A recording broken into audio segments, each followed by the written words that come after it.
अच्छा जी, तो हम ये शुरू करते हैं। हमने आज जो है आर्यंस की माइग्रेशन के बारे में जो पहला है वो हमने पार्ट आज करना है। आज ये पार्ट 8 है हमारी, जो हम सीरीज कर रहे हैं इसके ऊपर, अर्ली इंडियंस की बुक के ऊपर। ठीक है, तो नॉन कन्फर्मिस्ट शुरू करें फिर।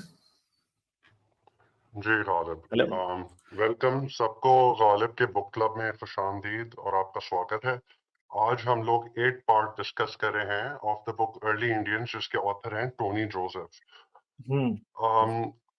पिछली 7 एपिसोड से आप लोगों ने हमारे साथ ये सफर किया है और हमने 60 to 65,000 ईयर्स अगो, जब इंसान पहली दफा इंडियन सब कॉन्टिनेंट में पहुंचा, उस हिस्ट्री से हमने शुरू करते हुए in light of science, in light of genetic studies और in light of archaeological evidence बताया कि किस तरह से इंसान अफ्रीका से निकलकर सेंट्रल एशिया, मतलब लेवांत के रूट से तक पहुंचा और ऑनवर्ड्स इंडिया गया।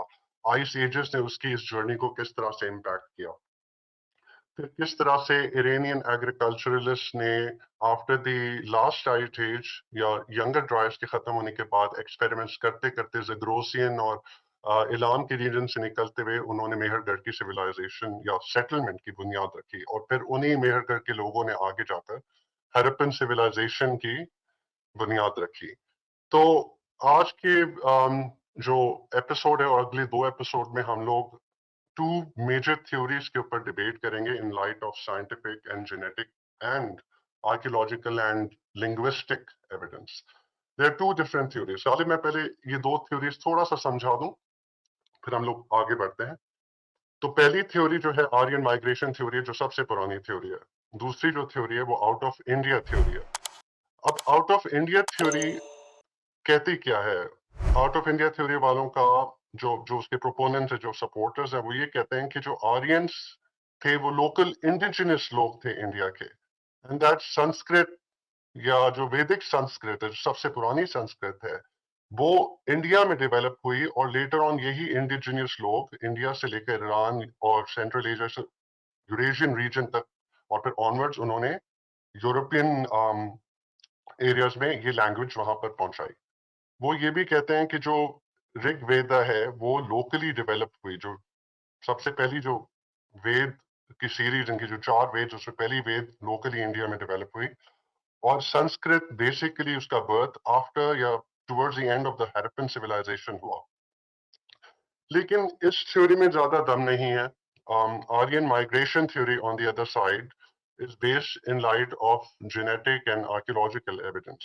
Aryan migration theory भी around 1800 में, मतलब 19 सेंचुरी में सामने रखी थी, जिसमें ये बोला था कि certain group of semi nomadic लोग थे जो पैस्टरलिस्ट थे in the Pontic Caspian region या यूरेशियन स्टेप रीजन में थे, जिसमें आज के जमाने में ये एरिया आता है यूक्रेन का, सदर्न रशिया का, कजाकिस्तान, तुर्कमेनिस्तान, जॉर्जिया, रोमानिया।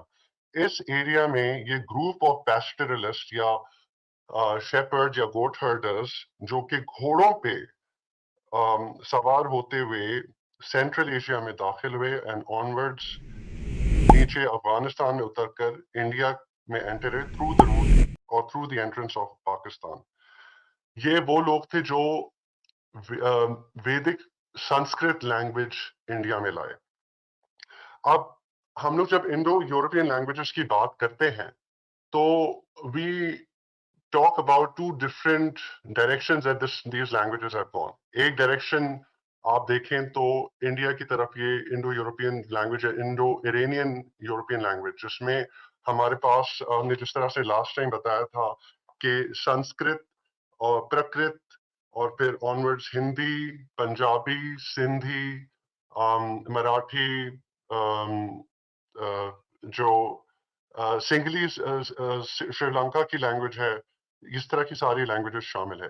लेकिन इसी फैमिली ऑफ लैंग्वेजेस के अंदर यूरोपियन लैंग्वेजेस भी आती हैं, क्योंकि इन सब लैंग्वेजेस की रूट सेम है और समहाउ उन स्टेप पैस्टरलिस्ट से जाकर इनकी रूट निकलती है in Proto Indo European languages. Modern European language में ऑलमोस्ट सारी यूरोप की लैंग्वेज इसी फैमिली के अंदर आती हैं, जिसमें exception of a few language, जैसे बास्क हो गई, फिनलैंड की फिनिश लैंग्वेज हो गई, और आई थिंक एक आध और लैंग्वेजेस हैं जो कि इसमें नहीं आती, पर majority of European languages are actually included इसी ग्रुप ऑफ लैंग्वेजेस में। तो आउट ऑफ इंडिया थ्योरी के ऑपोजिशन में जो आर्यन माइग्रेशन थ्योरी है वो ये कहती है कि ये लैंग्वेजेस इंडिया में लाने वाले आर्यन या स्टेप पैस्टोरलिस्ट थे जो यूरेशियन स्टेप से उतरकर इंडिया में अफगानिस्तान के रूट से आए। और देखा जाए तो हैरप्पन सिविलाइजेशन में जो लैंग्वेज जो सिमिलैरिटीज हमने बात की उसकी ड्रिविडियन या प्रोटो ड्रिविडियन लैंग्वेज से सिमिलैरिटीज हैं।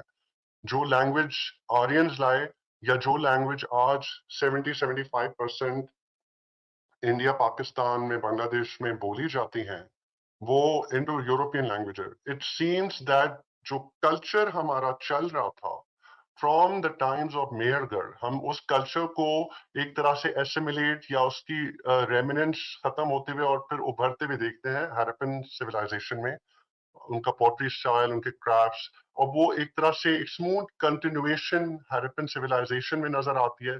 लेकिन हैरप्पन सिविलाइजेशन जब डिक्लाइन में जाती है और ये सडन वैदिक संस्कृत का जो कल्चर या जो जिसके बाद फिर ऋग्वेद आई, ये एक बहुत बड़ा डिस्कनेक्ट है विद दी हैरप्पन कल्चर, या जो जो हैरप्पन कल्चर का या सिविलाइजेशन का जो लिंक निकलता है प्रोटो ड्रिविडियन लैंग्वेजेस से या उस जमाने के ड्रिविडियन लोगों से, वो तो नजर आता है, लेकिन संस्कृत का रूट टूटा हुआ या डिस्कनेक्टेड लगता है, जिसकी वजह से आर्यन माइग्रेशन थ्योरी ये बात बहुत सारे linguist, scholars, archaeologist, anthropologist, population geneticist, ये सब इस majority of the scholars both India के बाहर, नॉर्थ अमेरिका में, यूरोप में, ऑस्ट्रेलिया में और विद इन इंडिया इस बात को सपोर्ट करते हैं कि ये वैदिक संस्कृत या वैदिक कल्चर इंडिया में बाहर से आया है, क्योंकि इसका ताल्लुक या इसकी कड़ी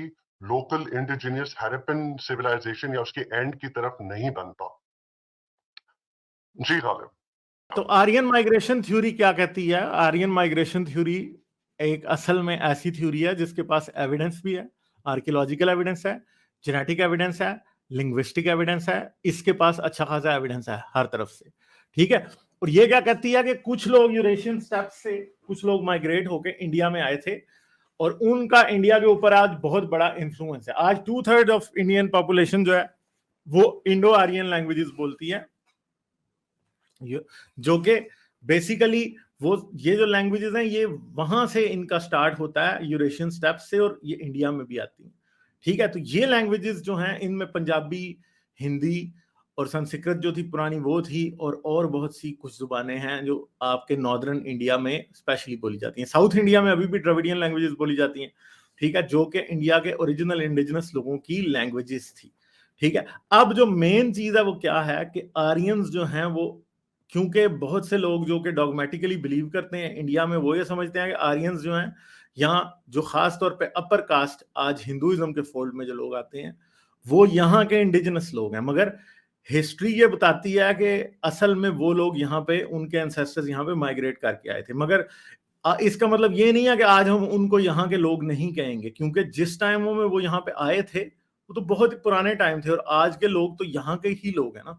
तो कोई यहाँ पे ये कहने का मकसद नहीं है कि जी जो हाई कास्ट लोग हैं यहाँ जो जो जो हिंदुइज्म के फोल्ड में जो अपने आप को सो कॉल्ड हायर कास्ट लोग कहते हैं, वो जो है यहाँ के लोग नहीं हैं, वो भी यहाँ के उतने ही लोग हैं जितने बाकी के लोग यहाँ के लोग हैं। मगर जो मेन चीज है वो हम ये बता सकते हैं कि जो वैदिक एरा, या ये कहा जाता है कि जी 1 अरब 92 करोड़ साल पहले वेद लिखे गए और हिंदुस्तान में लिखे गए और हिंदुस्तान से इंसान निकल के अफ्रीका गया और सारी दुनिया में इंडिया से निकल के लोग गए, ये बात जो है बिल्कुल झूठ है।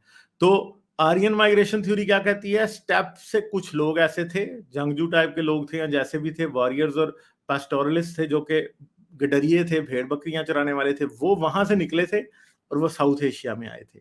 इन्होंने इंडिया में मौजूद लैंग्वेज और कल्चर को बड़े बहुत ही स्ट्रांगली इन्फ्लुएंस किया। ये इनका कल्चर जो है वो हड़प्पन सिविलाइजेशन में जो कल्चर और टेक्नोलॉजी और सारा सिस्टम बना था उसके साथ मर्ज हुआ, ठीक है। इवन के रिलीजन भी मर्ज हुआ ये कहते हैं, और यही वैदिक संस्कृत को इंडिया में लेके आए, ठीक है। इनकी वजह से इंडियन सब कॉन्टिनेंट में एक बहुत ही सिग्निफिकेंट टेक्टोनिक शिफ्ट हुई कल्चर में और चीजों के अंदर। जी नॉन कन्फर्मिस्ट, आप इसके बारे में कुछ और बताना चाहेंगे यहाँ पे? जी गालिब, मैंने डिटेल में ये समझा दिया है। I think when you lost the conversation, मतलब वो आप डिस्कनेक्ट हो गए थे, तो आई थिंक नेक्स्ट स्लाइड पे पहले आप चलें। हाँ जी, चलें आगे चलते हैं। अच्छा जी, तो हाँ चलें, आप बता दें फिर इसको। जी, इसमें गालिब जैसे आपने अभी बताया कि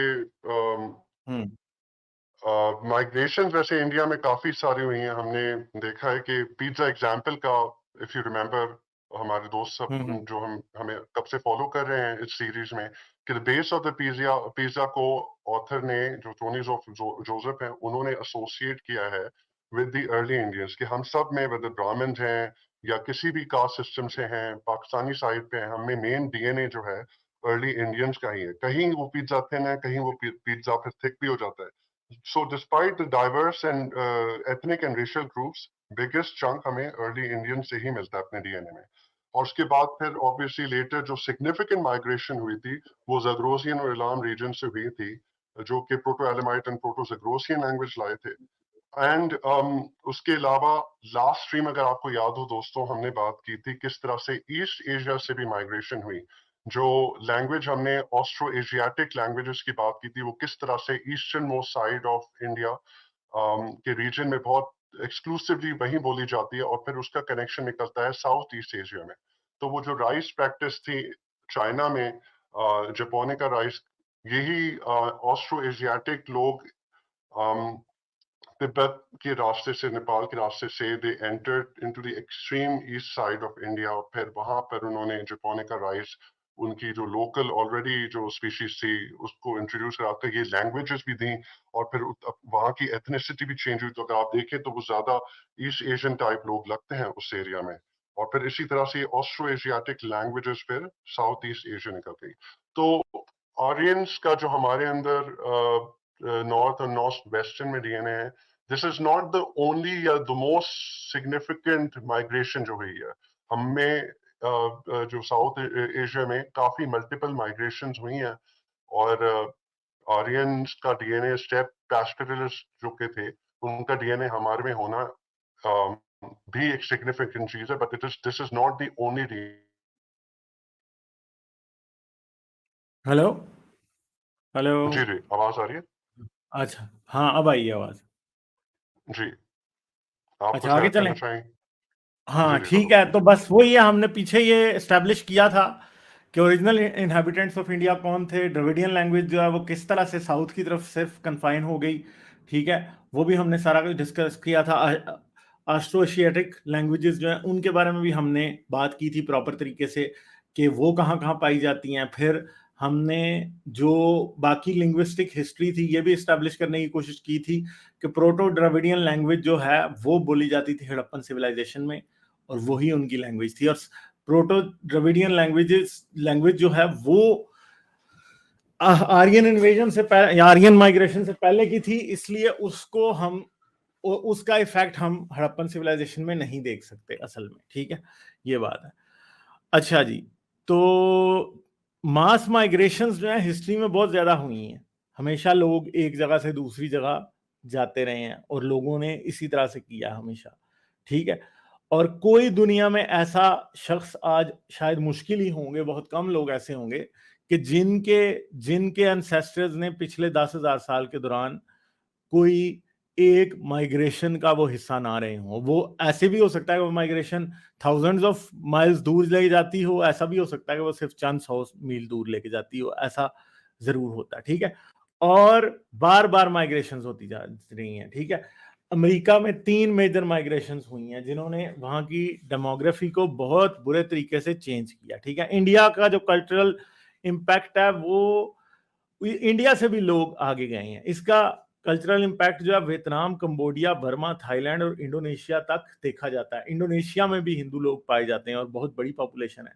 तो जितने भी आगे आइलैंड्स हैं उनके अंदर, थाईलैंड वगैरह, वहां पे हिंदुइज्म का अच्छा खासा इन्फ्लुएंस है। चाइना के अंदर भी इंडिया का कल्चरल इन्फ्लुएंस बुद्धिज्म की शक्ल में गया। ठीक है, आज बुद्धिज्म के दुनिया में कितने 48 करोड़ लोग बुद्धिज्म को फॉलो करते हैं, और दुनिया के बड़े मेजर रिलीजन्स में बुद्धिज्म का जो है वो नाम आता है। और बुद्धिज्म असल में हमारे हिंदुस्तान में पैदा हुआ था, हमारे एरिया के अंदर पैदा होने वाला ये रिलीजन था, जिसे बाद में दुनिया के मुख्तलिफ हिस्सों तक ये जा पहुंचा। और अगर आप ये देखें कि ईस्ट में जापान तक बुद्धिज्म जा पहुंचा हुआ है, तो एक बात तो हम जानते हैं कि बहुत बड़ा जो है ना कल्चरल इम्पैक्ट है इंडिया का दुनिया के ऊपर।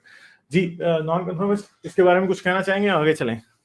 जी गालिब, आगे चलें, आपने सही कवर किया, थैंक यू। चलें, इस वाली को आप बता दें फिर।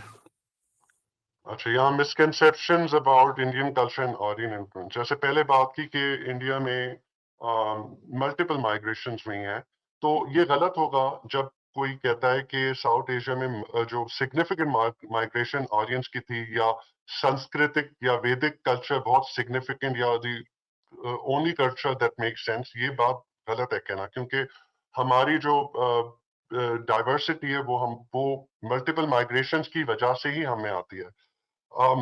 So obviously it wasn't the only significant culture because multiple migrations हुई। अब अगर हम लोग देखें कि आर्यंस वैदिक कल्चर इंडिया में लाए, या वैदिक संस्कृत लैंग्वेज जो कि प्रोटो इंडो यूरोपियन लैंग्वेज के फॉर्म में थी, वो लाए, उससे पहले क्या कल्चर था? हमने बात की थी कि प्री वैदिक कल्चर जो है उसमें मेहरगढ़ की सेटलमेंट, जो भी कस्टम्स ट्रेडिशंस, या जो भी वो प्रोटो ड्रिविडियन या प्रोटो एलोमेटिक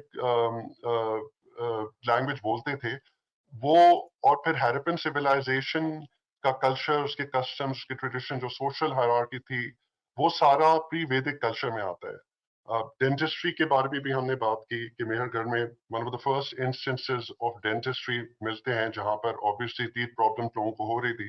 डोमेस्टिकेशन ऑफ कैटल्स मिलती है, गोट्स एंड शीप मिलती है। किस तरह से जीबू कैटल हमें मिलती है मेहरगढ़ की सेटलमेंट में, जो कि इंडिजिनियस कैटल है साउथ एशिया की।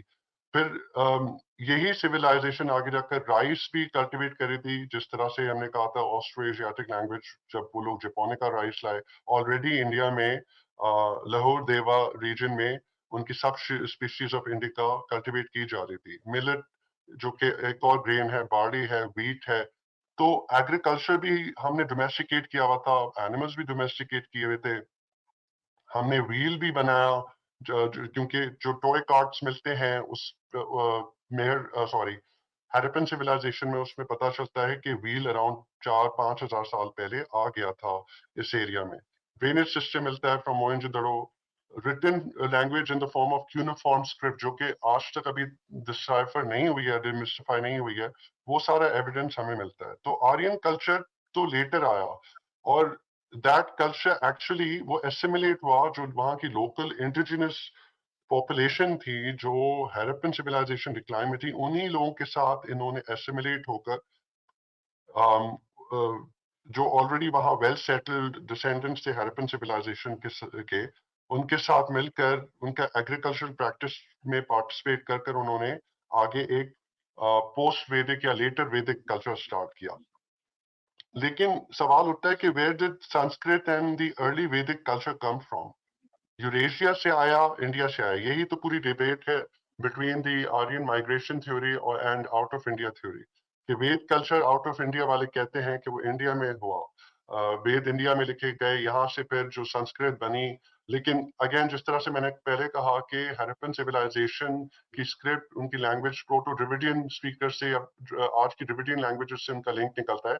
ऑल्दो ये लैंग्वेज डिसाइफर नहीं हुई है कंप्लीटली, लेकिन बहुत अच्छे अंदाजे आर्कियोलॉजिस्ट, हिस्टोरियंस और लिंग्विस्ट लगा रहे हैं, स्कॉलर्स लगा रहे हैं कि वो उससे ज्यादा लिंक निकलता है। इंडो यूरोपियन लिंक नहीं निकलता है जिसमें संस्कृत आती है।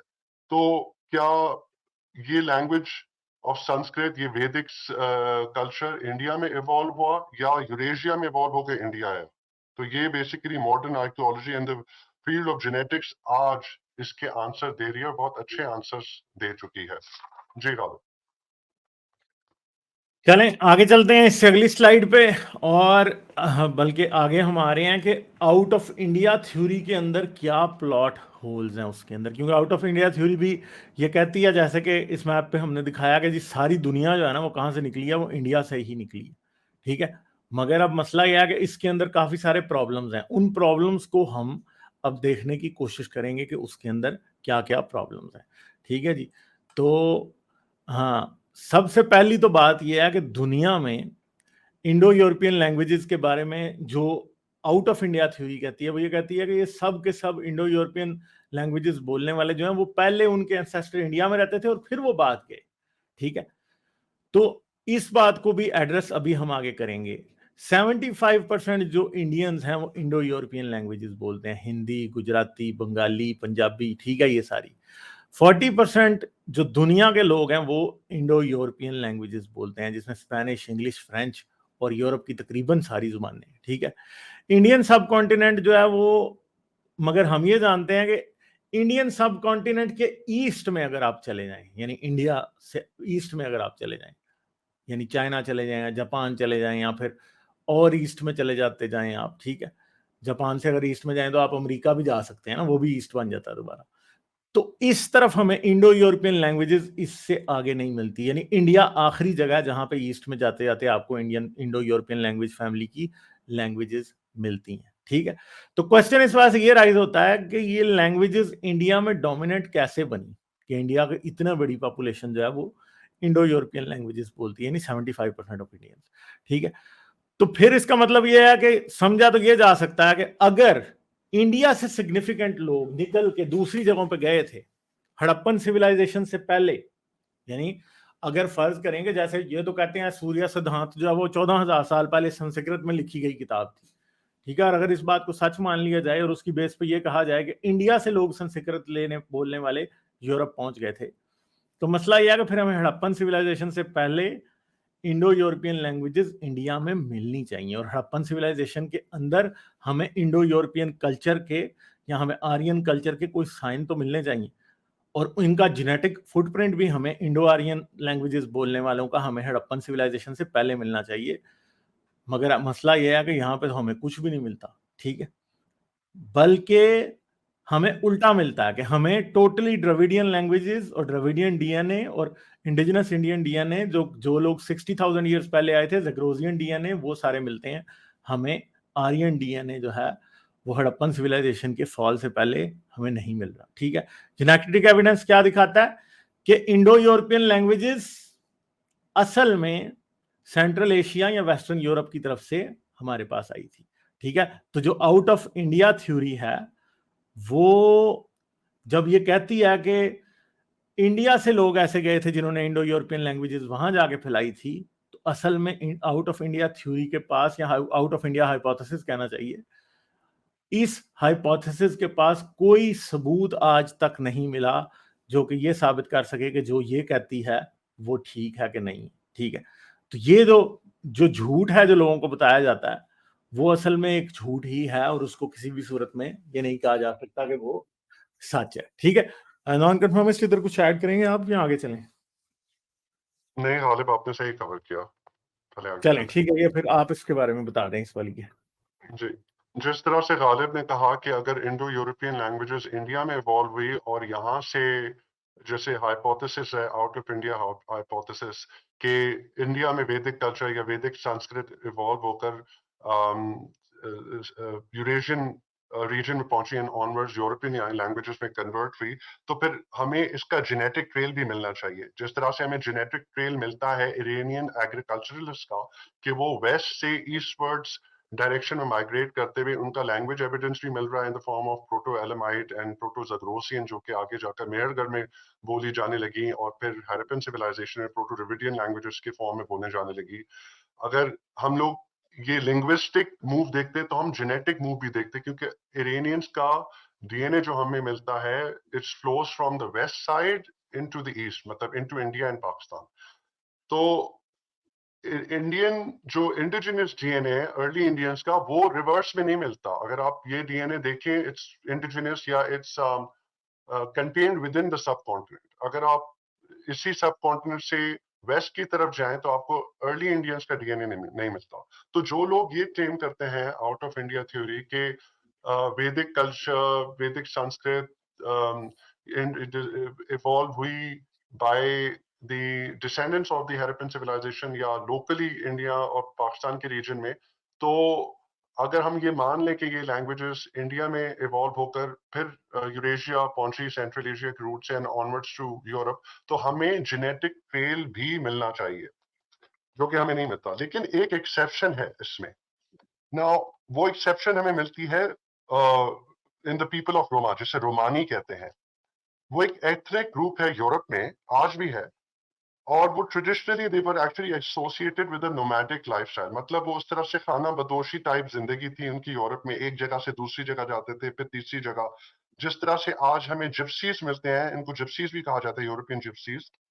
तो इनको हम ट्रेस कर सकते हैं नॉर्थ वेस्टर्न इंडियन एंसेस्ट्री से। तो ये एक ही डीएनए है जो हमें नॉर्थ वेस्टर्न इंडिया का इन रोमानी लोगों में मिलता है।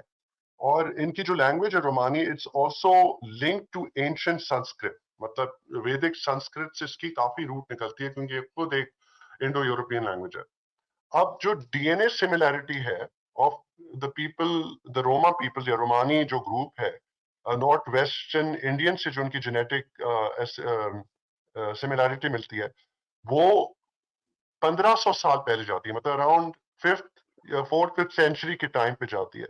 लेकिन हमें पता है कि इंडो यूरोपियन लैंग्वेजेस तो बहुत पहले ही यूरोप में आ गई थी।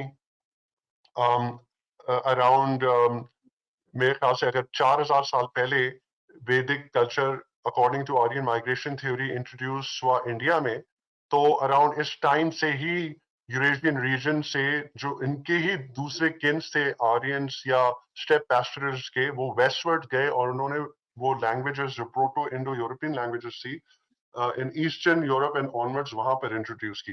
लेकिन रोमानी ग्रुप जो है, उनकी सिमिलैरिटी जो मिलती है नॉर्थ वेस्टर्न इंडियन से, वो सिर्फ 1500 साल पुरानी है। मतलब इट्स क्वाइट रीसेंट। तो क्लियरली जो नॉर्थ वेस्टर्न इंडियंस में इनका डीएनए मिलता है, बिकॉज ये नोमैडिक लोग थे, वो 1500 साल पहले से ज्यादा नहीं मिलता। तो क्लियरली जो इंडो यूरोपियन लैंग्वेज है, वो काफी हजारों साल से, मतलब 3-4 हजार साल पहले से ही इस यूरेशियन एरिया में एग्जिस्ट करती थी। अब इसमें एक स्टडी है, उसका टाइटल है reconstructing the origin and dispersal of the European Roma, जो कि 2011 में पब्लिश हुई थी। उसने 2 माइटोकॉन्ड्रियल ग्रुप्स ढूंढे in the people of Roma, Romani लोगों में। अच्छा याद रहे, ये they are not the people of Rome, ये रोमन्स नहीं है, ये रोमानी लोग हैं। अच्छा, उस जो 2 माइटोकॉन्ड्रियल ग्रुप्स मिले, उसमें एक तो European middle eastern haplo group है, जो कि अराउंड 65 to 94% रैम्पेंट है। मतलब इतना ज्यादा है, जो इनका माँ की तरफ से इन रोमानी लोगों का डीएनए जाता है, 65 to 94% मिडिल ईस्टर्न और यूरोपियन ओरिजिन का है। मतलब उनकी माएँ कहीं वहीं से ही आई थी। लेकिन जो दूसरा हैप्लो ग्रुप इन्हीं लोगों में मिलता है, जो कम मिलता है लेकिन फिर भी साइजेबल है, कि between I think if it's saying 65 to 94% remaining जो है इसकी रेंज, वो हैप्लो ग्रुप एम है, जो कि मेन सब हैप्लो ग्रुप है दैट एग्जिस्ट इन इंडिया। मतलब साउथ इंडिया में जो मेन हैप्लो ग्रुप है एम का। अच्छा, एम हैप्लो ग्रुप और कहीं हमें यूरोप में इतना एक्सटेंसिवली नहीं मिलता, बहुत कम मिलता है, जैसे रोमानी लोगों में मिल गया। तो ये हैप्लो ग्रुप जो है इंडिया का में ज्यादा रैम्पेंटली एग्जिस्ट करता है। अगर आपको याद हो, हमने L3 जो हैप्लो ग्रुप बताया था, उससे जो सब हैप्लो ग्रुप निकले थे, जैसे R हो गया, N हो गया, तो ये M हैप्लो ग्रुप भी उस माइटोकॉन्ड्रियल हैप्लो ग्रुप का सब हैप्लो ग्रुप है, जो कि इंडिया में ज्यादा पॉपुलर है। तो ये एक्चुअली प्रूव करता है कि कोई भी जेनेटिक सिग्नेचर साउथ एशियंस का एक बड़ी तादाद में यूरोपियन पॉपुलेशन में नहीं मिलता, जो कि प्रूव करता है कि proto Indo European language speaker जो थे, वो यूरेशिया से इंडिया मूव हुए, और उन्हीं के किन्स यूरेशिया से आके eastern Europe and onwards north and western Europe में जाकर उन्होंने ये यूरोपियन लैंग्वेजेस जो इंडो यूरोपियन या प्रोटो इंडो यूरोपियन लैंग्वेज को फैलाया। तो रिवर्स में ये ट्रेंड नहीं गया है, इंडिया से ये लोग नहीं निकले, क्योंकि जेनेटिक सिग्नेचर हमें मिलता ही नहीं है, और जो मिलता है वो बहुत थोड़ा सा मिलता है इन द रोमानी पीपल। जी गालिब। चलें आगे चलते हैं अगली स्लाइड पे। तो ये इनके डिफरेंट जो है ना वो माइग्रेशन रूट्स हैं। आउट ऑफ इंडिया थ्योरी जो है ना वो इंडो यूरोपियन लैंग्वेजेस के साथ प्रॉपरली मैच नहीं हो पाती। ठीक है, तो यहाँ पे एनातोलियन और ईरानियन एग्रीकल्चरिस्ट जो थे ना, वो 2000 साल पहले, ये ऊपर आप पीली जो है ना लाइनों में आप जो है ना वो इरानियन एग्रीकल्चरिस्ट देख रहे हैं, और ग्रीन लाइंस के अंदर आप कौन से एग्रीकल्चरिस्ट देख रहे हैं? आप एनातोलियन देख रहे हैं, जो टर्की वाले थे। ठीक है, तो हमने सिर्फ जो यही नहीं देखा। ग्रीन वाला है वो यूरेशियन है, ग्रीन जो है सॉरी, ये हाँ वही पैस्टरलिस्ट है जो वोल्गो रीजन, ये वही रीजन है जो आप स्टेप रीजन जो कह रहे हैं ना, हाँ जहाँ वोल्गो लिखा हुआ है ये रिवर, हाँ हाँ, ये बिल्कुल वही बिल्कुल। रीजन है जहाँ से। जी जी।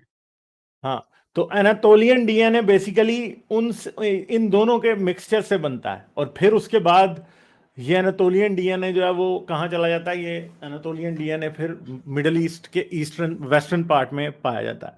ठीक है, तो हमें ये पता है कि ये कहाँ कहाँ से आए थे। ठीक है, तो जो थ्योरी है वो क्या कहती है कि इंडो यूरोपियन लैंग्वेजेस जो है इंडिया से निकली थी। ठीक है, साउथ एशियन जेनेटिक, मगर प्रॉब्लम यह है कि साउथ एशियन जेनेटिक मार्कर्स अगर ये इंडिया से निकली थी तो फिर तो यूरोप में मिलने चाहिए, जो कि पीछे नॉन कन्फर्मिस्ट ने बता दिया, वो तो मिलते नहीं है।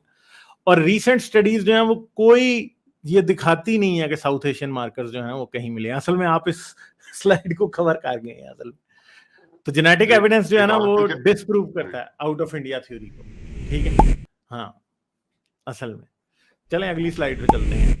तो जेनेटिक सिग्नेचर आर्यंस का क्या क्या है और वो कहाँ कहाँ से होके आता है, वो भी हम सारा अभी देखते हैं। तो ये पहली स्लाइड जो है हमारी, ये हम देखना चाहते हैं कि आउट ऑफ इंडिया थ्योरी और इंडो यूरोपियन लैंग्वेजेस का जो एविडेंस है वो क्या कहता है।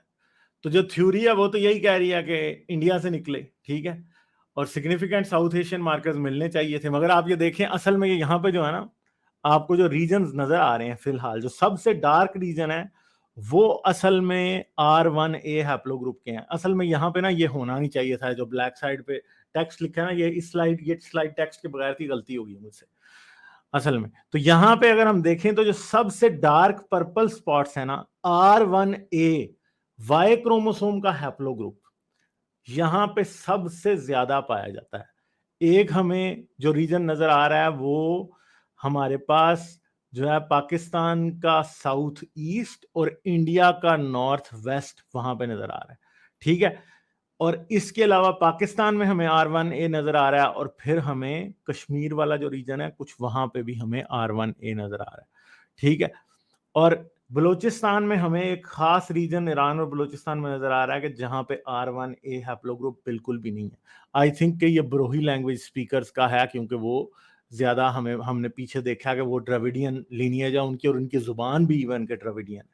ठीक है, इसके अलावा R1A हैप्लोग्रुप हमें कहाँ नजर आ रहा है? यूरोप के अंदर हमें एक जबरदस्त किस्म का सेंटर उसका नजर आ रहा है, और फिर हमें यूरोपियन स्टेप्स के अंदर नजर आ रहा है। आज मेरे पास पॉइंटर नहीं है, वरना मैं आपको दिखा देता।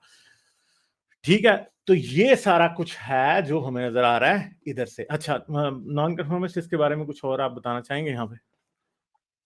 बस गालिब, जैसे हमने पिछली स्ट्रीम्स में ये बात की थी कि फॉर एग्जांपल कोई लोकेशन एक्स है, वहां पे हमें कोई डीएनए मिलता है 4000 साल पहले का, ठीक है ना, एंशियंट डीएनए, और फिर उसके बाद जो डीएनए मिलता है 4000 साल के बाद, 3000 साल के बाद, उसमें कंसिस्टेंसी मिल रही है हमें 2000 साल पहले। तो वो कंसिस्टेंसी बता रही है कि 4000 साल पहले जो डीएनए था वो डिफरेंट था, और 4000 साल बाद, मतलब फिर 3500, 3000, 2000 साल बाद एक सीक्वेंस जो मिल रहा है, वो ये बता रहा है कि उस एरिया में माइग्रेशन हुई थी। तो हम इस एंशियंट डीएनए जो हम लोग जो जेनेटिसिस्ट को और आर्कियोलॉजिस्ट को मिलता है, उसमें ये एनालाइज करते हैं और बताते हैं कि सेम लोकेशन में जब डिफरेंट पॉइंट्स इन टाइम में कोई डीएनए मिलता है, तो वो ये बताता है कि उस रीजन में माइग्रेशन हुई है और किस डायरेक्शन में हुई है। और हम अब तक यही स्टैब्लिश कर रहे हैं in by looking at science, genetics and archaeological जो एविडेंसेस में, कि माइग्रेशन वेस्ट से ईस्ट में हुई है ऑफ इंडो यूरोपियन या प्रोटो इंडो यूरोपियन लैंग्वेज जो वैदिक संस्कृत इंडिया में लाए थे, न कि ईस्ट से वेस्ट। जी और चलें अगली स्लाइड पे चलते हैं। चलें ये आप ही एक्सप्लेन कर दें, फिर मैं बीच में फिर बात कर अच्छा, लूंगा। तो यहाँ अगर आप लोगों को याद हो कि हमने वाई क्रोमोसोम हैप्लोग्रुप्स के बारे में डिटेल में बात की थी in the first two sessions early Indians के। तो वाई क्रोमोसोम वो होता है जो एक बेटा अपने बाप से इनहेरिट करता है, बाप अपने बाप से इनहेरिट करता है। और इसी तरह से जो करंट जो आजकल की मॉडर्न पॉपुलेशन है और फिर जो एंशियंट डीएनए है, हमने लिंक्स निकाले हुए हैं कि एंशियंट डीएनए में आज की पॉपुलेशन से अगर वाई क्रोमोसोम मतलब बाप के थ्रू पैटर्नल लिंक निकालेंगे तो वो किस तरह से निकलेगा। अब हम वाई क्रोमोसोम सिमिलैरिटीज देखते हैं इंडियन पॉपुलेशन में और फिर डिसेंडेंसी उसी पैटर्नल डीएनए मतलब वाई क्रोमोसोम की डीएनए में देखते हैं कहां से होते हुए नॉर्थ ईस्टर्न यूरोप से all the way to central Asia and then south Asia. तो अगर एक chromosome haplo for instance one Y chromosome haplo group है जिसे R1A कहते हैं, तो गालिब ने पिछले स्लाइड में पूरा दिखाया था कि R1A जो यहाँ पर आप देखेंगे is divided into R1A1 and R1A2। हम R1A2 में इंटरेस्टेड नहीं है, we are only interested in R1A1 जो कि यूरोप या यूरेशियन एरिया से निकलते हुए किस तरह से साउथ एशिया और सेंट्रल एशिया में आ रहा है। तो ये हैप्लो ग्रुप देखिए आप दो में डिवाइड हो रहा है और नीचे आकर M417 में बन रहा है। R1A1 डिवाइड होकर M, हम we are interested in this strand. तो ये R1A M417 जो सब हैप्लो ग्रुप है R1A का, ये basically it makes up most of all the R1A lineages जो आज एग्जिस्ट करते हैं, कि ये स्ट्रेच होता है नॉर्थ ईस्ट यूरोप से to western Europe and all the way to central Asia and south Asia. पूरा रीजन में ये वाई क्रोमोसोम मतलब पैटर्नल या बाप का डीएनए हमें इस पूरे रीजन में मिलता है। अब अगर हम इसको और डिवाइड करें इनटू सब क्लैड्स, तो ये यहां पर आप देखेंगे नीचे आते हुए M417 डिवाइड होकर नीचे एक तरफ वेस्टर्न यूरोप की तरफ जा रहा है जिसमें हम इंटरेस्टेड नहीं है, और राइट में ये नॉर्थ ईस्ट यूरोप की तरफ जा रहा है। और ये जो नॉर्थ ईस्ट यूरोप से फिर ये डिवाइड हो रहा है इनटू Z283 जो हाईलाइटेड है बीच में, सेंट्रल एंड ईस्ट यूरोप का Z283 में डिवाइड हो रहा है, और दूसरा डिवाइड होता है Z282 में। अब जो R1A Z282 है ये सिर्फ आपको यूरोप में मिलेगा, लेकिन R1A Z93, this is what we are interested in. ये जो डीएनए है ये आपको सेंट्रल एशिया के कुछ पार्ट्स में मिलेगा और साउथ एशिया में भी मिलेगा। ये बेसिकली Z93 मतलब R1A Z93 accounts for all R1A lineages in South Asia। तो R1A जो हैप्लो ग्रुप है वाई क्रोमोसोम का, उसका जो सब हैप्लो ग्रुप है R1A M417, और फिर उसका जो सब क्लैड है या सब हैप्लो ग्रुप है जो कि R1A Z93, this makes up of most of the R1A Y chromosome DNA in South Asia। जी गालिब। तो हम ये देख सकते हैं कि R1A जो है वो शुरू कहां से हो रहा है, वो स्टेप से शुरू हो रहा है, फिर R1A1 आ जाता है, वो हमारे पास आ जाता है फिर, और उसके बाद हमारे पास R1A1 से आगे M417 आता है। M417 से फिर हमारे पास जो लाइन निकलती है उसके अंदर से जाके हमारे पास Z93 आता है, और Z93 वो असल में वो हैप्लो ग्रुप का सब ग्रुप या क्लेड है जिसके अंदर हमारे पास जितने भी इंडिया में आर्यंस हैं वो आते हैं। बाकी आप देख सकते हैं कि आर्यंस दुनिया की बहुत सी जगहों पे गए हैं। जैसे अगर हमें यहाँ पे Z92 की बात कर रहे हैं तो वहां पे Z283 से Z282 निकला है जो कि प्रोटोस्लेविक, और उस तरफ लोगों में गया स्कैंडिनेवियंस के पास Z284 है। ठीक है, इस तरह दुनिया की मुख्तलिफ पॉपुलेशंस जहां जहां पे आर्यंस माइग्रेट करके गए वहां वहां पे हमारे पास R1A के सब हैप्लो ग्रुप्स जो हैं वो मिलते चले जाते हैं। ठीक है जी, तो चलें हम आगे चलते हैं इससे। अच्छा, फिर अगर हम ये देखें कि R1A M417 जो है उसे हम देखें कि वो दुनिया में किस तरह फैला है, तो ये मैप आपको कुछ इस तरह का दिखाई दे रहा है कि ये देख लें आप, ये यूरेशियन रीजन है जहां से ये सबसे स्ट्रांग वहां पे है, और उससे दूर जाते जाते फिर ये कम होता जाता है। तो R1A M417 जो है ना वो दो हैप्लो ग्रुप्स में डिवाइड होता है जिन्हें हम पीछे डिस्कस करके आ गए हैं, R1 Z282 और R1A Z93। तकरीबन आज से 3800 साल पहले तब जब हड़प्पन सिविलाइजेशन का डिक्लाइन ऑलरेडी हो चुका था, ठीक है, यानी हमें पता है कि हड़प्पन सिविलाइजेशन के पीक के दौरान आर्यंस जो हैं वो इंडिया में नहीं आए थे, ना हमें उनका कोई कल्चरल इन्फ्लुएंस मिलता है और ना हमें हड़प्पन सिविलाइजेशन के अंदर पाए जाने वाले या मेहरगढ़ के अंदर पाए जाने वाले लोगों में हमें R1A वाई क्रोमोसोम हैप्लोग्रुप के कोई निशानात भी नहीं मिलते। यानी वो वाला डीएनए जो कि यूरेशियन स्टेप्स का डीएनए है, वो हमें मेहरगढ़, हड़प्पा और इससे पहले वाली किसी भी जगह पे हमें वो नहीं मिलता। ठीक है, तो हमें क्या नजर आता है, R1ZA जो है वो Z282 जो है वो यूरोप में पाया जाता है, और R1AZ93 जो है वो सेंट्रल एशिया में पाया जाता है, साउथ एशिया में पाया जाता है, और इंडिया की जितनी भी R1A की लिनिएजेस हैं उनमें पाया जाता है। ठीक है, तो जो डिफरेंस है वो बहुत बड़ा है, हमें अच्छे तरीके से नजर आता है कि हड़प्पन सिविलाइजेशन से पहले क्या था, हड़प्पन सिविलाइजेशन के टाइम में क्या था, और हड़प्पन सिविलाइजेशन के फॉल के बाद क्या था, और किस तरह की इसकी डिस्ट्रीब्यूशन है। कि हमें ये नजर आ रहा है कि एक सब ग्लेड जो है वो यूरोप की तरफ जा रहा है और दूसरा जो है वो किधर आ रहा है, वो इंडिया की तरफ आ रहा है। तो हमें अच्छे तरीके से पता लगता है कि कुछ रिलेटेड लोग थे जो यूरोप की तरफ चले गए थे, और डेफिनेटली जब वो रिलेटेड लोग थे, रिश्तेदार थे, खानदान थे, एक नस्ल के लोग थे, एक ट्राइब के लोग थे, जब वो इंडिया की तरफ चले गए और कुछ जो है वो यूरोप की तरफ चले गए, तो हमें ये समझ आता है कि उन दोनों में जेनेटिक सिमिलैरिटी तो होगी। तो वही हमें R1A Z93 और R1A Z282 की शक्ल में नजर आता है। Z82 282 जो है यूरोप की तरफ जाता है, Z93 जो है वो इंडिया की तरफ आया था। कुछ ऐड करेंगे आप यहाँ पे?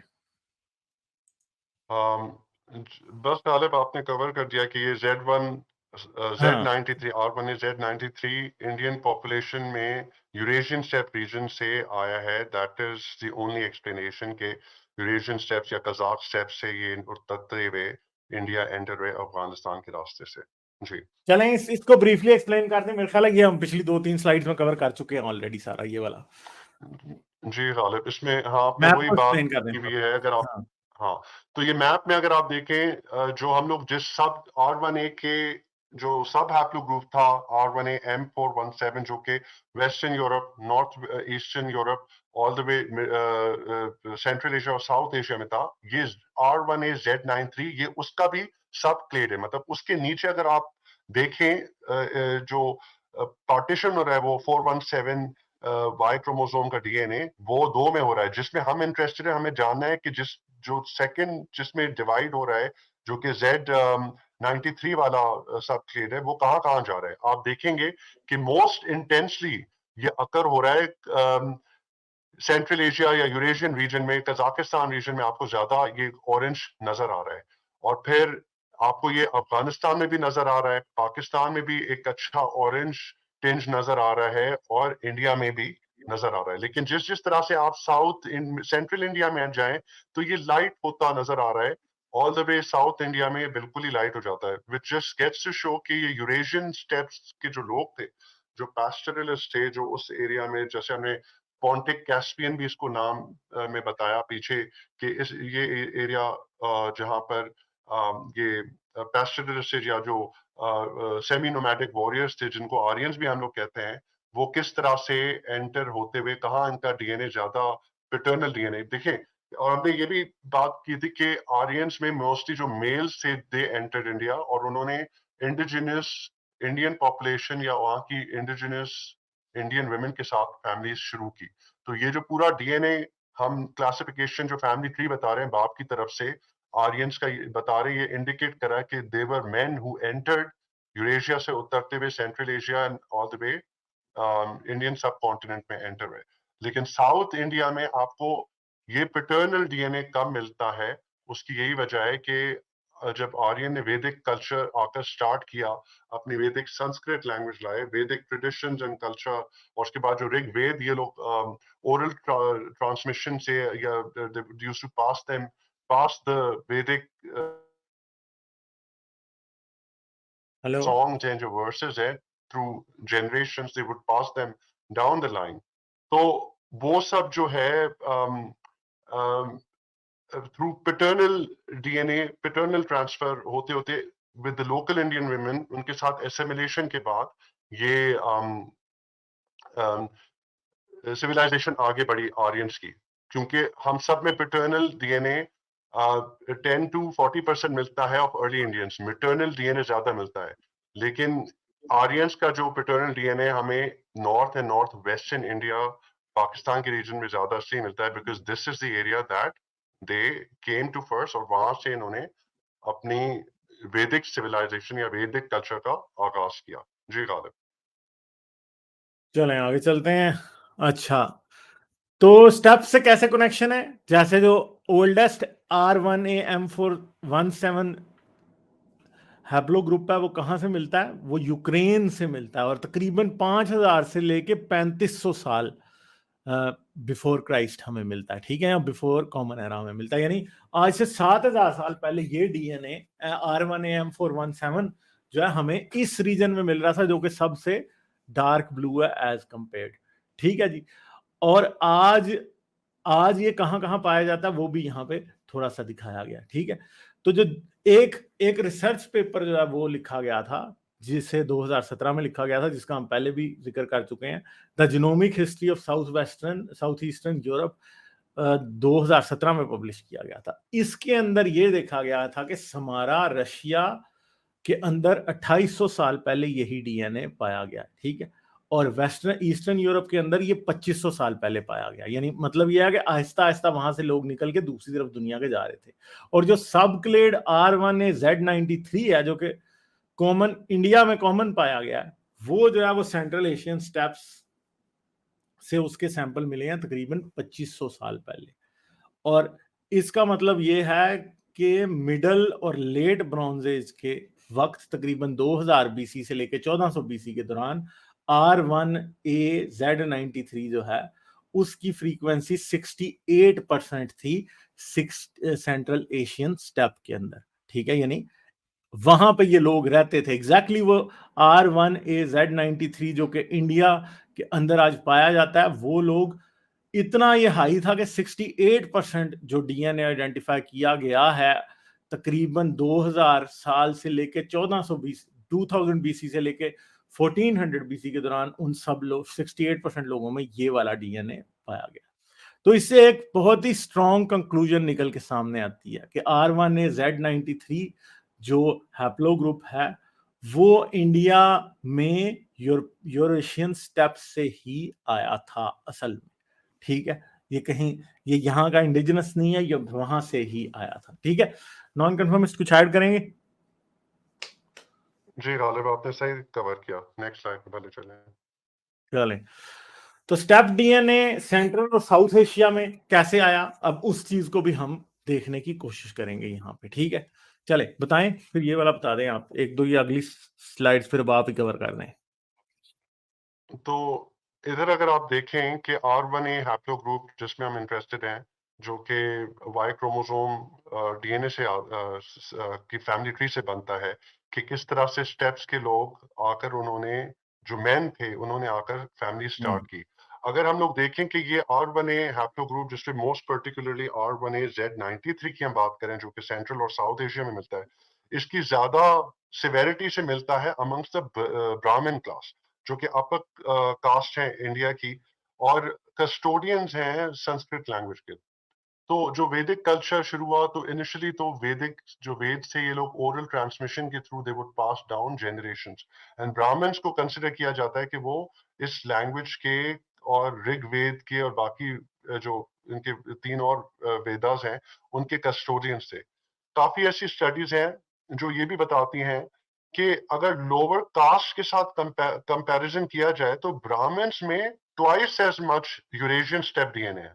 मतलब लोअर कास्ट में भी है, ऑब्वियसली जो आर्यंस या यूरेशियन स्टेप्स के जो लोग आए उन्होंने लोकल इंडियन पॉपुलेशन के साथ जब एसिमिलेशन की, तो आपको एक तरह से कलर डिफरेंस ये प्रूव करता है आज की नॉर्थ वेस्टर्न में जो लाइटर कलर के, इट सीम्स कि उन एरियाज में जो यूरेशियन स्टेप्स के लोग थे वो वहां पर ज्यादा उन्होंने अपना बसेरा किया हुआ था। लेकिन लोअर कास्ट में भी इस यूरेशियन स्टेप्स का डीएनए मिलता है, लेकिन हाफ मिलता है कंपेयर टू ब्राह्मण्स में भी। इनिशियली इनके साथ भी यूरेशियंस जो पास्टरिस्ट थे उन्होंने इनके साथ फैमिली शुरू की हो, लेकिन बाद में ये पुश डाउन कर दिए गए हो in the caste system. Inter caste marriages in recent centuries भी वजह हो सकती है why step DNA lower caste में की existence में, लेकिन ज्यादा twice as much जो DNA pastoral step DNA जिसे कहते हैं, जो यूरेशियन स्टेप डीएनए है, वो ब्राह्मण क्लास में पाया जाता है। अब एक स्टडी जो थी जिसे genomic formation of south and central Asia, it was title, उसमें काफी सारे ऑथर्स ने कंट्रीब्यूट किया और साइंटिस्ट ने, आर्कियोलॉजिस्ट ने, लिंग्विस्ट ने, एंथ्रोपोलॉजिस्ट ने, उन्होंने एक चीज पे अग्री किया कि साउथवर्ड माइग्रेशन हुई है फ्रॉम द कजाक स्टेप्स। हम लोग जब यूरेशियन स्टेप्स कहते हैं या पोंटिक कैस्पियन एरिया कहते हैं, जिसमें मैंने बताया कि यूक्रेन का एरिया, सदर्न रशिया और तुर्कमेनिस्तान, कजाकिस्तान, लेकिन जब हम कजाक स्टेप कहते हैं हम इसको और भी ज्यादा नैरो कर देते हैं to Kazakhstan and Turkmenistan area. तो वो इस स्टडी में देर यूनानिमसली, मतलब पूरा कंसेंसस है, सब अग्री कर रहे हैं, जिसमें काफी tens and tens of scientist and archaeologist confirm कर रहे हैं कि ये माइग्रेशन 2100 बीसी में हुई from Turkmenistan, Uzbekistan, Tajikistan and Kazakhstan के एरिया से इनटू साउथ एशिया, जिसे कजाक स्टेप्स कहते हैं। और it kept on happening until 1000 BC तक, मतलब 3000 साल तक ये होती रही है। तो एक कोई वेव नहीं आई थी, आर्यंस की मल्टीपल वेव्स आई रही थी, जो और ऑल द वे 3000 साल तक एक सिग्निफिकेंट मल्टीपल माइग्रेशन होते होते ये लोग एंटर कर गए इनटू साउथ एशिया। जी हाँ,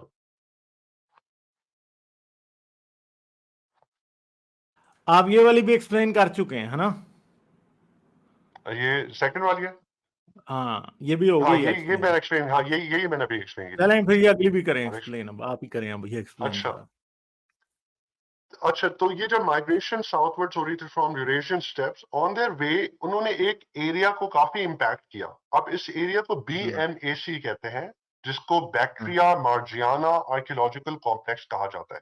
हाँ, ये एक एंशंट या पुरानी सिविलाइजेशन थी जो एग्जिस्ट करती थी ऑक्सस रिवर, जो कि नॉर्दर्न अफगानिस्तान और सदर्न उज्बेकिस्तान का एरिया है।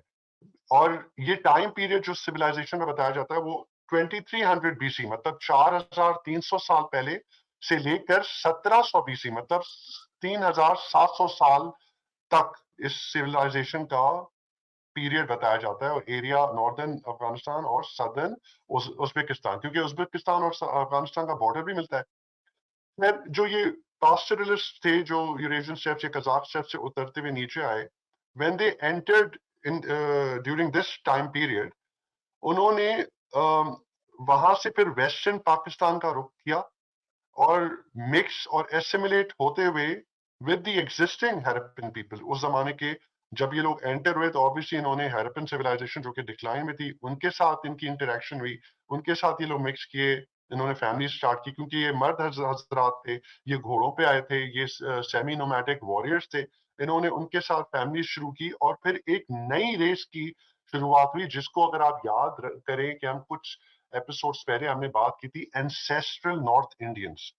तो जो एंसेस्ट्रल नॉर्थ इंडियंस हैं वो हैरप्पन सिविलाइजेशन की डिसेंडेंट्स या उसके डिक्लाइन में जो पॉपुलेशन एग्जिस्ट करती थी उसकी एसिमिलेशन जब यूरेशियन स्टेप्स के लोग जो बैक्ट्रिया मार्जियाना के एरिया से को कॉन्कर तो नहीं कहना चाहिए, उसमें एसिमिलेट होते होते जब नीचे आए तो उन्होंने जब हैरप्पन पीपल के साथ फैमिली स्टार्ट की, तो उस रेस को या उस नए एथनिक ग्रुप को जो कि मोस्ट लाइकली लाइट हो गया कलर में, स्किन कलर में, because of the features of the Eurasian step people, तो उस रेस को एंसेस्ट्रल नॉर्थ इंडियंस कहा जाता है। इसके बरस जो एंसेस्ट्रल साउथ इंडियंस हैं वो किस तरह आए, वो इस तरह से आए, अगर आपको याद हो हमने एपिसोड 7 में और 6 में बात की थी कि जब हैरप्पन सिविलाइजेशन अपने उरूज पे भी नहीं पहुंची थी, जो कि 2600 बीसी, मतलब 4600 ईयर्स अगो का टाइम पीरियड है, उसके उससे फ्यू सेंचुरीज पहले से ही माइग्रेशन शुरू हो गई थी हैरप्पन टाउन, जो छोटे जो विलेजेस थे सेटलमेंट्स के, उस हैरप्पन पैस्टरलिस्ट की, जो कि मूव करते हुए इंडियन पेनिनसुलर रीजन से साउथ इंडिया की तरफ जा रहे थे।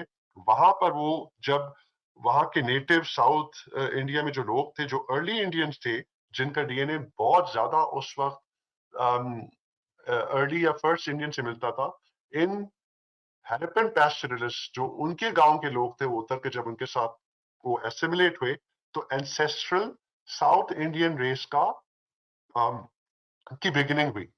तो यही डिफरेंस है बिटवीन एंसेस्ट्रल नॉर्थ इंडियंस, जिसमें Aryan DNA mix with Harappan civilization के जो डिसेंडेंट्स थे, और एंसेस्ट्रल साउथ इंडियंस जिसमें हैरपन सिविलाइजेशन के डिसेंडेंट्स थे मिक्स विद साउथ इंडिया में इंडिजिनस जो हंटर गैदरर्स या फर्स्ट इंडियन या अर्ली इंडियंस थे, उनको एंसेस्ट्रल साउथ इंडियंस कहा जाता है।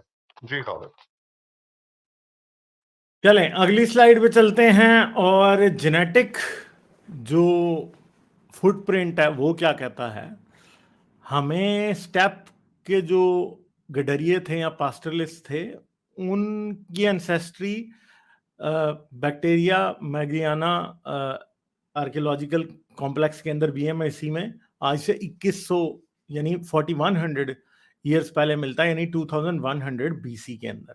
ठीक है, और माइग्रेशन जो है वो स्टेप्स से हो रही थी बीएमआईसी की तरफ, वो तकरीबन 2100 बीसी के अंदर हमें मिल जाती है।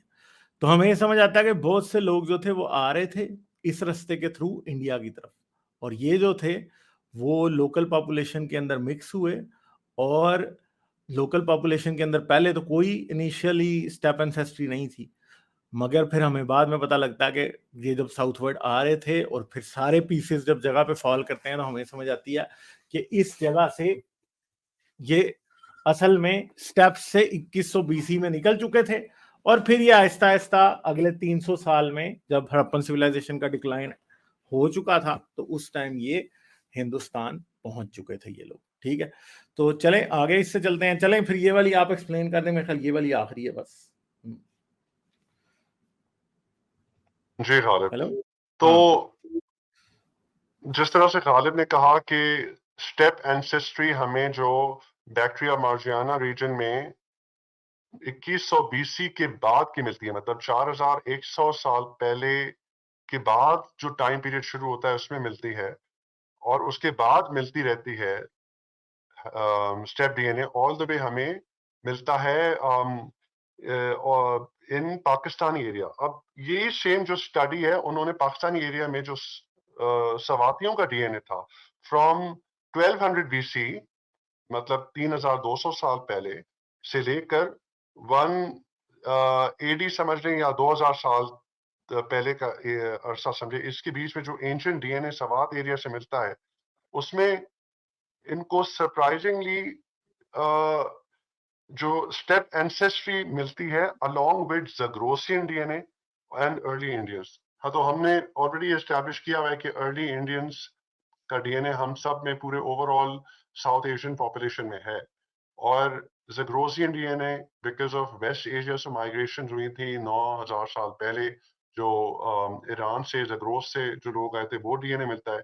लेकिन सवात सैंपल्स में जो मिले हैं after the Aryan migration into India या स्टेप पैस्टोरलिस्ट की माइग्रेशन 4000 साल पहले जो हुई थी, उसके बाद जो 3500 साल पुराना जो डीएनए मिल रहा है सवात में, तो सरप्राइजिंगली हमें स्टेप एंसेस्ट्री सवात के लोगों में भी मिल रही है along with early Indians and Zagrosian DNA. जी खालिद। चलें इसका एंड हो गया अब। ठीक है, तो ये हमारी इस सारी स्लाइड्स का जो है वो आखिरी हिस्सा था।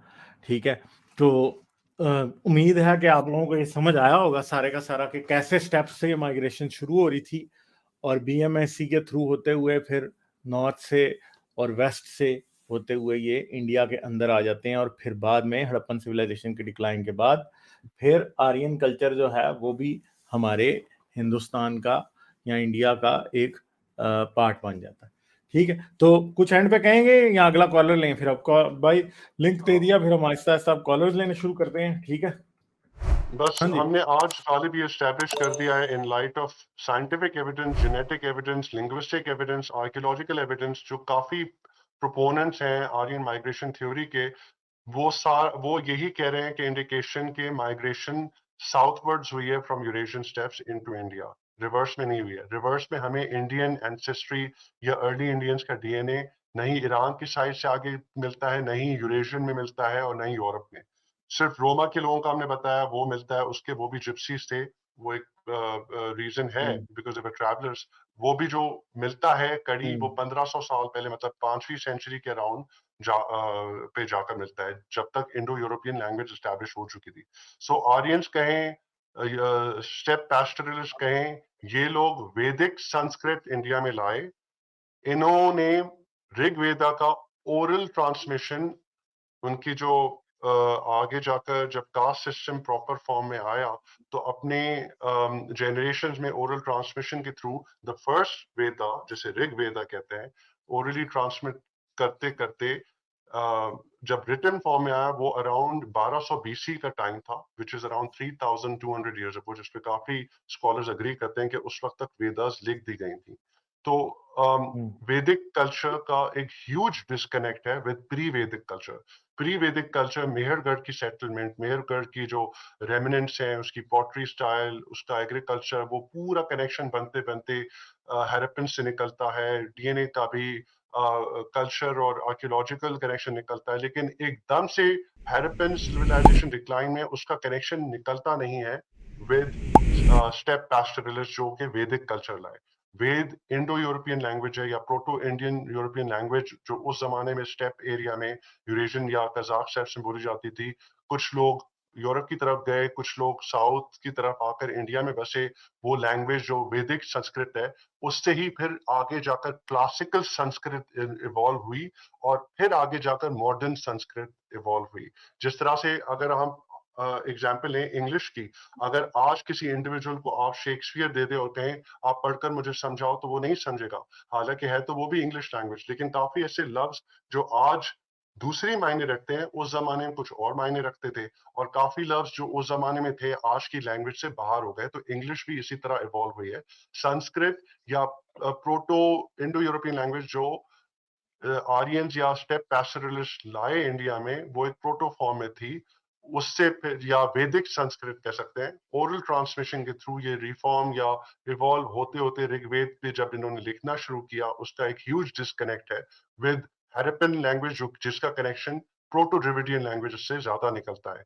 मे बी आगे जाकर जब स्क्रिप्ट डिसाइफर हो, हमें ज्यादा एविडेंस मिले कि हैरप्पन सिविलाइजेशन का एग्जैक्टली कोई लिंक संस्कृत या प्रोटो इंडो यूरोपियन लैंग्वेज या वैदिक कल्चर से निकलता है कि नहीं। सो फार तो नहीं निकलता। जी गालिब। लाइक, शेयर और सब्सक्राइब करना मत भूलें। इसके साथ साथ आप मेरे चैनल को पेट्रियन पर सपोर्ट कर सकते हैं। पेट्रियन का लिंक वीडियो की डिस्क्रिप्शन में है।